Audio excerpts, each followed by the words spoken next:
آیدی حدیث ضعیف میتونید به کتاب الحدیث الضعیف و انواعه از آن دکتر عبدالکریم خدایر استاد مناس، این کس رساله دکتراشان آیدی حدیث ضعیف هست. یعنی تمام مسئله های دایر به حدیث ضعیف رو در یک کتابی رساله دکترا جمع آوری کردن و رساله های دکترا و این چون رساله های نامزدی یعنی ماجستر، اینا بی نهایت رساله های فایده ناک هستند.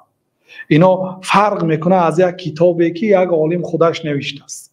این رساله ها چه؟ این رساله ها بعد اینکه دانشگاه تمام کرد، مثلا فن حدیث رو تمام کرده باشد، یک کتاب می نویسد در مدت 4 سال تقریبا آیدی یک موضوع از نگاه علمی حدیث و در این باره مشرف دارد. مشرف یعنی یک استاد سالخورده متخصص آیدی علمی حدیث است که همین رساله تا نوشتنش راهبری میکند این طلبه را.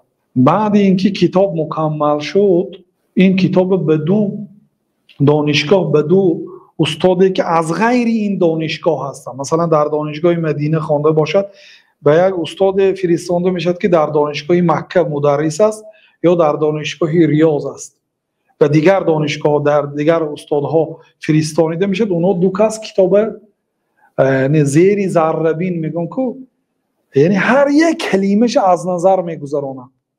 برای اونها فرصت داده میشد اونا کتاب اثر از همین عنوانش شروع میکنن. من در بعض دفاع رساله دکترای بعضی اهل علم اشتراک کرده بودم، از همین عنوانش خطایی یافتم. عنوانی نام کتابت خطا هست میگفتن. چون خطاگی مییابد که اون آدم صاحب کتاب فقط همین قدر گپ میزند که درست گفتید، الله برای شما جزای نیک دهد، اصلاح میکنیم ان شاء الله. یعنی برای چی؟ برای اون که اگر اون آدمی که خطاگی یافت البته برای خودش پیشکی جواب آماده میکند که او صاحب کتاب چی جواب میگردونه.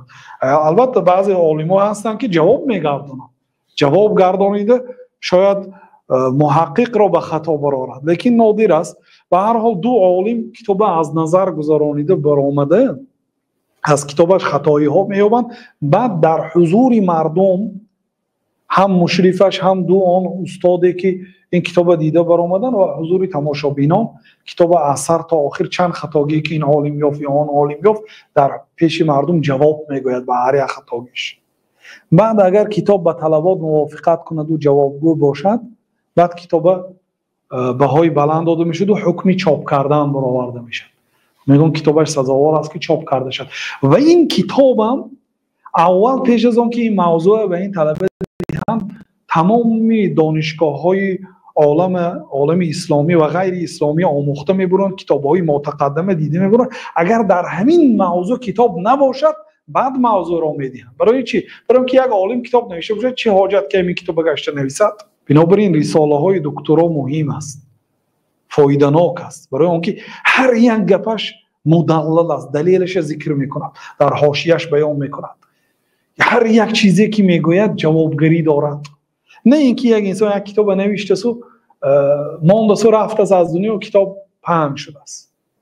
کتاب دارای خطاگی ها هست یا نه، هر کتاب دارای خطایی هست، لیکن رساله های ماجستر و دکترا که در این 100 سال آخر بعدی پیدا شدن دانشگاه های اسلامی نوشته شد خیلی فایده ناک است. اولش اینکه در همین موضوع کتاب نیست و این طریقه که در اینجا جمع آوری کرده شد. دومش اینکه خیلی برای شما مسئله ها را آسان میکند.